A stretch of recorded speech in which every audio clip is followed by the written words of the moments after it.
few minutes go by. The worst minutes of her life. Then, finally, a message appears. Okay, wait. It's long and written in English, even though Kyoko translated her own message in Estonian. She reads the first line and breathes in relief for the first time during that day. The message begins with Kyoko-chan. A tear rolls down Kyoko's cheek. She had found her Akira-kun. Nice. The rest was fairly mundane. They got to know each other again, they talked, and they liked each other. He asked her to come visit him, and they agreed.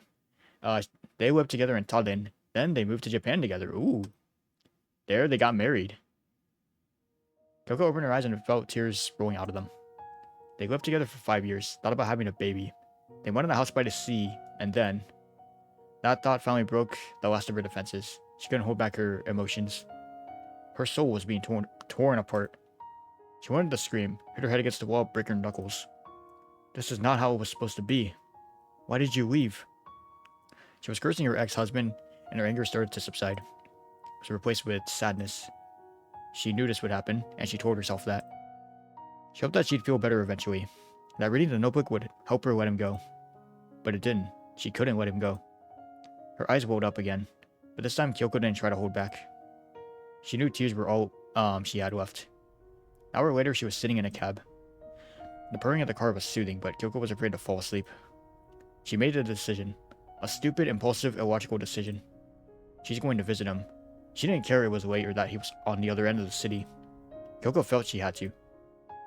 Oh, why are we at the graveyard? Uh-oh. Soon she was finally there, and she could barely stand. She felt like a puppet whose strings were cut. Helpless, powerless. Still, she was beside him. Hi, Max. She tried to smile. I read your notebook. It was fun, even though half of it wasn't true. But your handwriting got a lot better. Suddenly she felt angry. It's so stupid. Pointless. Who was this spectacle for? She's alone, and the man she was talking to had died 6 months ago. Damn. Oh, okay, that's what happened. I was like, man, did Max die, man? God. So death in every ending. Got you. Alright, because of her. So he died because of her. I don't know. That's all I'm getting from that. Up. It happened a week after Hanami. As she remembered that, she thought about the meaning of the festival. It's a metaphor for how beautiful but fleeting life is. Sakura doesn't blossom for long, but its beauty captivates people. Same with human life. It's short, but even during that time, you can do a lot. You can leave something behind, make someone happy. She thought about Maxim again. His short, bright life that ended after Hanami. A gut-wrenching irony. Hanami will forever be a celebration of death for Kyoko. Anyone can be taken away. Even someone you love. It was Kyoko who suggested they visit another city. Her colleagues had told her about a new park opening there for Hanami, and was supposed to be mesmerizing. Sure, it was a prefecture, but it was only a 3-hour drive. A great idea for a weekend trip. And they could take Nana with them. Alright, Maxim agreed. Wait, they said they took Maxim there. Is this the past, or was the Max we saw at the graveyard was just Akira-kun's body? Well, I don't know. Anyway, they got up at 7:30 a.m., picked up Nana an hour later, and by noon they were there. The park was indeed very pretty. It was next to a hill, so you could see a giant mass of greenery from any point in the park. There was a shrine at the top of the hill, and Kyoko could remember Maxim laughing at that. Oh, and there he is. That's what he looks like fully. Look at that pagoda at the top. It's like a hat. And those stairs with tori are like ribbons. Kyoko laughed. After his comparison, the hill looked like a gigantic human head. The three of them were walking around for hours. Then they visited a local ramen shop. Then they decided to leave the car and walk around the city. Kyoko's phone was filled with photos. Here was her and Nana making faces, then Maxim hugging a tree for some reason, then the two of them holding hands under a sakura tree. If you looked at just the pictures, that was a perfect day. But pictures can lie, sometimes more often than people. The clock showed 7:43 p.m. where Maxim was at the wheel again. Kyoko felt her husband was tired, so she had to talk to him. It helped him concentrate on the road. But she failed her task. Nana fell asleep in the backseat. So they started talking in whispers, and then Kyoko was hypnotized by the streetlights passing by. Suddenly they ran out of things to talk about, and while Kyoko was trying to come up with something else, her eyes betrayed her and she fell shut.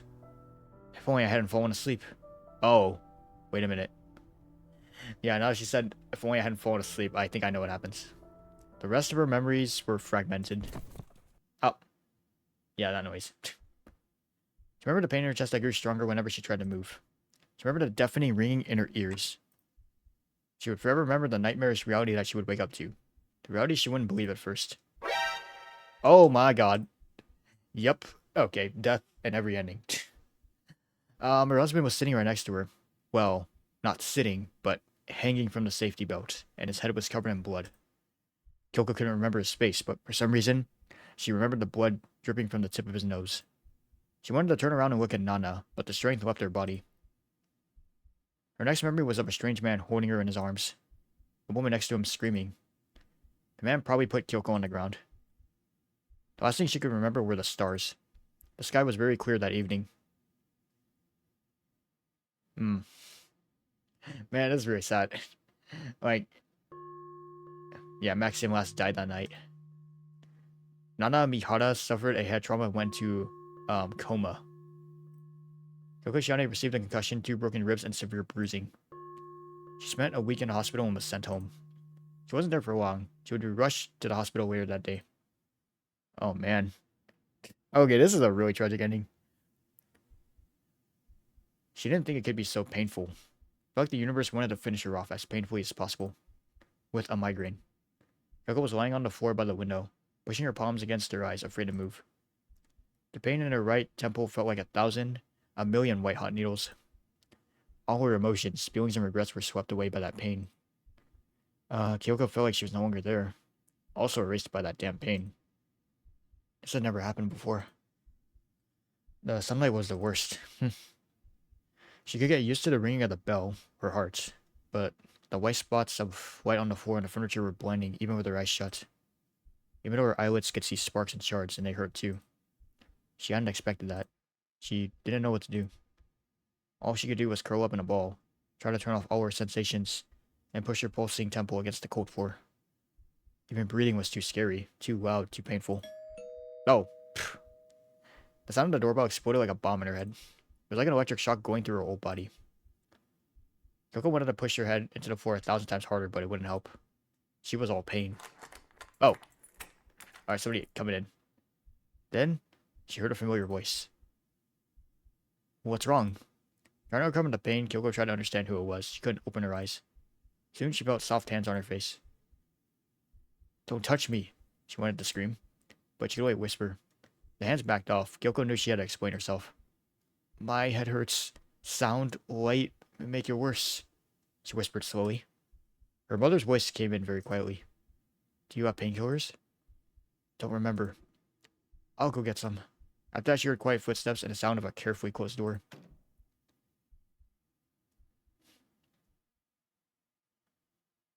The pain subsided only a couple of hours later. For those 2 hours, Kyoko was lying on the bed, half conscious, and her mother. She seemed to be nearby. Kyoko finally opened her eyes and felt relieved. The pain retreated. But a second later, her eyes found a book on the table. Michael Cunningham, The Clock. Her husband used to read it. How are you?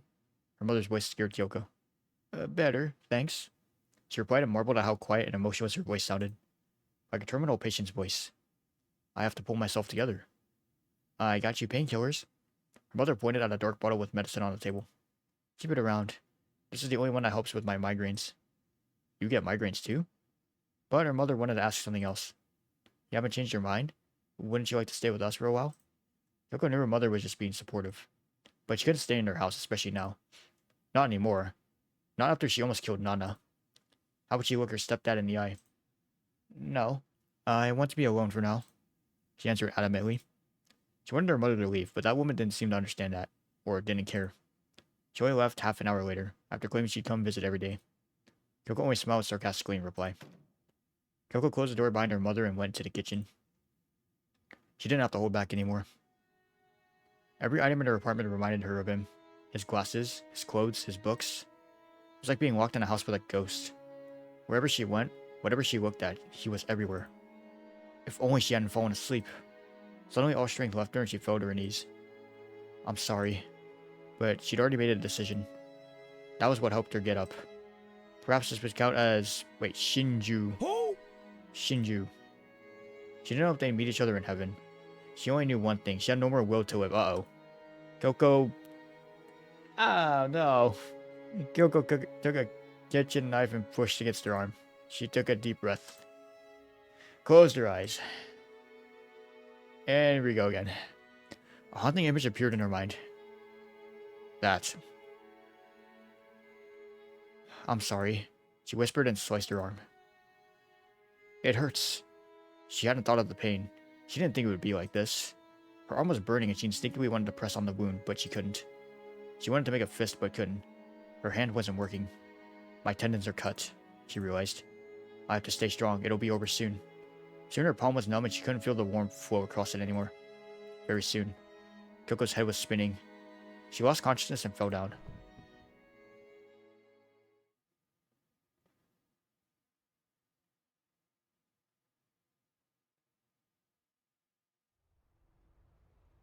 Oh. Are you up? Was it a dream? Oh, thank God. What, did you have a nightmare? Yeah, I saw you dead. Nana was in a coma and I... Oh. Oh, wait, okay. No, he hugs me. Kisses me on the cheek. I hug him too, very, very tightly. This is just a dream. Look up into his eyes. Just a dream. My dreams are sneaky beasts. They torment me. They give me whatever... Or they give me what I'll never have again in real life. They give it for a second just to snatch it away again. Oh, she lived, I think. I think that's what this is. Yeah, when I wake up, people in white walk into my ward. They check the bandages on my arm and inject something into my veins. I pray it's poison. Alright, my prayers fall on deaf ears. People are so cruel. My life is split into two. In one, I have him. In the other, I don't. In one, I can feel his touch. In the other, my body is pierced with cold needles. In one, I want to live. In the other, I beg for death. Why are people so cruel? Why do they take away my happiness? I haven't done anything to them. Why? They come in just to trample on my dreams. Take a hammer to my crystal ball while it's claiming for the best. And they smile. All I get after their treatments is gray fog instead of my dreams. That grayness like quicksand drives me out away from Maxim. I try to reach him, but the fog won't let him go. It consumes me. Kills me, but I'm still alive. Gradually the fog seeps into the real world too. The real world devoid of any color. I don't care about anything. Even dying. I heard that Nana woke up. For a few seconds I couldn't even remember who that was. And even after I didn't feel anything. This is all that remains of Kyoko Shihane. An empty shell that doesn't know why it lives on. Maxim Laas died and took a part of me with him. The biggest part, it seems. Oh. Let me go. Please? I can't do this. She bowed deeply. Please? God, that is so sad.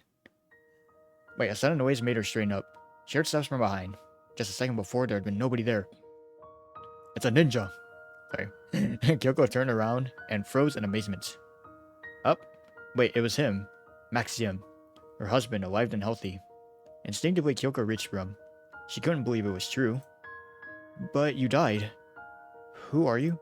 She asked out loud. But Maxim, or somebody who looked a lot like him, didn't say anything. He was just looking at her and smiling. Are you coming with me? Nani? Who said that? He didn't open his mouth. But there's no one else here. Kyoko stopped looking around and stared at Maxim. His smile grew wider and he stepped towards her. He offered his hand. What does this mean? Where are we going? What is happening? But he didn't say a word. In the oppressive silence, he was waiting for her answer. Okay, let's see. Yeah, so you didn't say a word, and we either say yes, no, or I don't know. But yeah, we say no for an ending. She was afraid. She didn't know where he was leading her. Logically, it's impossible. He's dead. I saw the papers. He couldn't have survived, like in a movie. Could he? Her reason won. She's not going anywhere with this man. No. He frowned and stepped back. He's like, damn. I die and I come back, and now she said no. How dare you? Anyway, yeah. Alright, and then he began to disappear. It's like his flesh was blown away in the wind. Oh my god, Kyoko, I don't feel so well. Like that ghost from the Lord of the Rings. Ghost. No. She forbade herself to think that. It's impossible, it's just my imagination. I just had a nervous breakdown. All because of that notebook. Kyoko stood in front of his grave a little longer, and then she decided to go home. Life was going on, and in a few hours she would have to get ready for work. She was coming home and saw the sky getting lighter. The new day was coming in. Kyoko Shani never managed to fully beat her depression. She visited doctors, attended mental hospitals, but that helped only for a little while. Her ex-husband's ghost kept calling her. She did a lot of good things throughout her long life. She even got married and had a child, who also grew up lacking a mother's love and suffered it for years. Ooh. And her whole life, Kyoko was asking herself a question. What if it wasn't my imagination at that moment? People believe that a new day brings new hopes, but there are exceptions even to that rule. Oh, anxiety. Kyoko came back home. Alright, there's an ending. That's the anxiety ending. Wait, Shinju. That's another one. Oh, game over. Another choice is I don't know, so we're gonna try that one next. Yeah, so what if we say I don't know? She was afraid, and she didn't know where he was leading her. Logically, it's impossible. He should be dead. Like, how could he survive?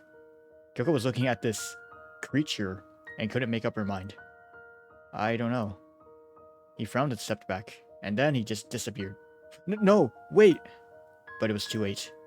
Her husband became translucent and soon disappeared. What have I done? When he disappeared, her heart was filled with despair once again, as if she committed a murder. I don't know. Did she really say I don't know? Kyoko jammed her nails into her head. He came for me, and what have I done? Damn. So that's... Is that an ending, or is there more? Oh, wait. Shinju. Okay, wait, there is another arc. Unity of Hearts. The path taken by lovers to prove their passion. The Europeans don't do it often. Kyoko wasn't sure her husband would do the same. But he's not Japanese. The Japanese think about that a lot more often. I still don't know if I'm allowed to actually say that word on YouTube without YouTube like going for my ass. Anyway, she's scared. It was easier last time. Maybe because of the preparations.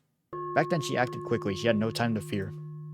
This time, she had to take an aspirin, run a bath, wire to her parents and colleagues. But at least this time it'll go without a hitch. She undresses and looks at herself in the mirror. She absent-mindedly notices her body still looks beautiful. It'll probably look even better in a blood-red bathtub. Mako Matsui should have picked this way too. Oh, she takes off her glasses and lowers herself into the tub. Oh, she took a... Damn it. She wonders if it hits the same place. She's supposed to cut lengthwise. Cutting across the first timer's mistake. But that's not her first time. Oh, the paint isn't as bad, or maybe she was just ready. And she feels a familiar weariness, and the life is draining from her body. Hey, man. Oh, we'll see each other soon, my love. Oh, Shinju. Kyoko finished what she'd started. Damn. Okay, that's... Kyoko endings, they're, like, really sad, man. Okay, let's try yes. She was scared. She didn't know where he was leading her. But then, yeah, Kyoko, she just doesn't care. She started looking for logic and worrying. To hell with it. Let him be a criminal or a murderer. Would that really make things any worse?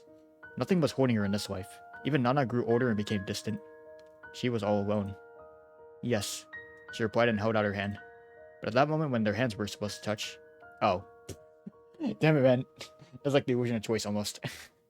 Maxim disappeared, and he vanished into thin air, basically. What was that? Was she hallucinating? She going to see her husband's ghost now? Was this part of loving someone? And suddenly Kyoko felt searing pain in her chest. It was hard to breathe. What's happening to me? She felt her left arm going numb. Uh-oh. Is this a heart attack? The pain grew stronger and soon Kyoko could no longer stand. She wanted to lie down, and so she did, on the ground. It didn't make things better. I'm going to die, Kyoko thought. That thought resonated clearly against her fading consciousness. She couldn't hold her eyes open anymore. She could feel a tear running down her cheek. I'm sorry, Nana. I'm sorry, Mom. I love you. Oh, flashback. White. Everything became so white and bright that she couldn't see anything, even her own body. But the light isn't blinding. Kyoko's eyes don't hurt. She doesn't feel anything. There are no sounds, smells, or even temperature in this world. All there is the all-consuming light. It consumes even her. Soon, Kyoko Shiane will cease to exist. She doesn't feel anything, and soon she won't be able to remember anything. She'll throw away the memories of her life like dirty clothes. and would become a part of something larger, something grand and boundless. A human personality is just a little shell to be cast away in the face of eternity. She doesn't know she's supposed to be sad. The meaning of sadness is already gone from her, and soon she won't even remember it. Suddenly, the white light disappears. It's as if something was blocked and Kyoko is behind that barrier. The darkness is stretching towards her. It seems to want to consume Kyoko instead of leaving her to the light. The darkness brings with it a question. Will you come with me? That question changes something in Kyoko. She remembers that long ago, a million years ago, she was a young girl who asked the same question. Kyoko remembers that, so she silently agrees. The darkness envelopes her. Oh, wait. It's the sky. First thing Kyoko can see when she wakes up is the blue sky. A boundless ocean of blue with clouds slowly drifting across it. Where am I? She looks around. Oh, wait. We're at the beach now. She's in a reclining chair on some tropical beach. Cool background. Kyoko is wearing a white swimsuit, and a snow-white paleo is around her thighs. I don't know if I said that word right, but the white makes her remember. Is this a dream? She looks at the sky again, listening to her sensations. She even pinches her arm. Ow. She's alive. She can feel everything. Could this really be a dream? But where am I? She gets up and looks inland. There's a house there.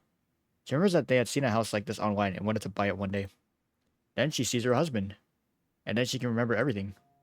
It was a dream. He was the one blocking the light. Maxim approaches her. Hi, how are you? Hey, man. That's some nice muscles. I missed you. She feels tears in her eyes. She throws herself at him, hugs him tight, afraid to lose him again. He laughs and strokes her head. But where are we? I have no idea, but this is exactly what we dreamed about. Do you remember? Kyoko nods. Maybe it's a reward for participating in the body-swapping experiments? Or maybe we managed to do it ourselves somehow. And the universe was so shocked by our insolence that it agreed to leave everything as it is. But there's something else I'm wondering about. Looked right into her eyes. Can you put up with me for all eternity? Kyoko smiles. Do I have a choice? Not true. Looking at his confused face, she knows she's free. Just like his face. Her pain and fear are gone. Her heart stopped bleeding. She's alive again, however it may sound. And she's happy again. Did you have to go and spoil it? He smiles. Gomennasai? She bowed to wipe away the tears with his t-shirt. I'll try. Oh, let's go.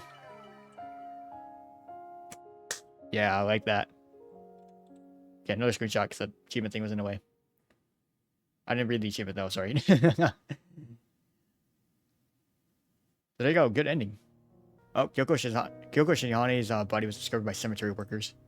Sudden cardiac arrest. That's what the coroner's report said. Nothing could be done to help her. Wait, what about Nana? What happens to Nana? Kyoko's ashes were placed next to her husband's. Only 5 people were in attendance at her modest wake. They all know what she'd been through in the last year. They remember what she was like before her husband passed away. Everyone there was devastated to see her pass. Oh, but time went on and the wounds left in people's souls were slowly mended. The married couple was together once more. In 33 years, they will be reincarnated, and perhaps then they will meet again. But the living must carry on with their business. Oh, just one person cannot find peace. It's Nana. Oh wait, a woman plagued with guilt. Oh wait, no, I think it's her mother. Yeah, she never made up with her daughter. There you go. She cannot ask for forgiveness. It seemed like life was long enough to do it later. Kyoko's mother came to visit her daughter's grave every year. Every year, she asked for her daughter's forgiveness. She was hoping her daughter would not make the same mistakes she did. She thought her daughter could be stronger and more resolute. She hoped her daughter could be happy. Kyoko's mother was so happy to hear that her daughter got married. As if that marriage proved that Kyoko was okay. As if it proved that she didn't completely ruin Kyoko's life. That she had faith that Kyoko would be happy. But life, it had other plans. It's a complicated thing, life. It breaks us all.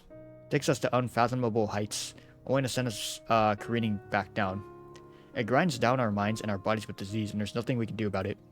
Almost nothing. All we can do is have faith. Have faith that better things are possible. Kyoko Shihane had faith once, and now her mother has faith. That's why she will keep visiting her daughter many times a year. She has faith that her daughter will forgive her. Oh, Kyoko, I love you too, Mom. And I love you, Kyoko. I hope wherever you are, you're happy. Man.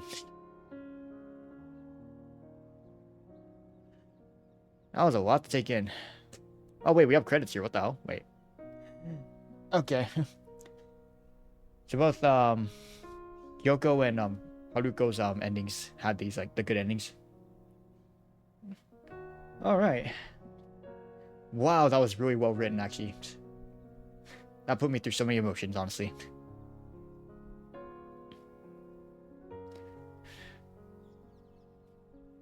Yeah, it was interesting how, I really like how they, like, approached how, like, Maxim returns to his body, like, differently with Kyoko and, Kotonoha.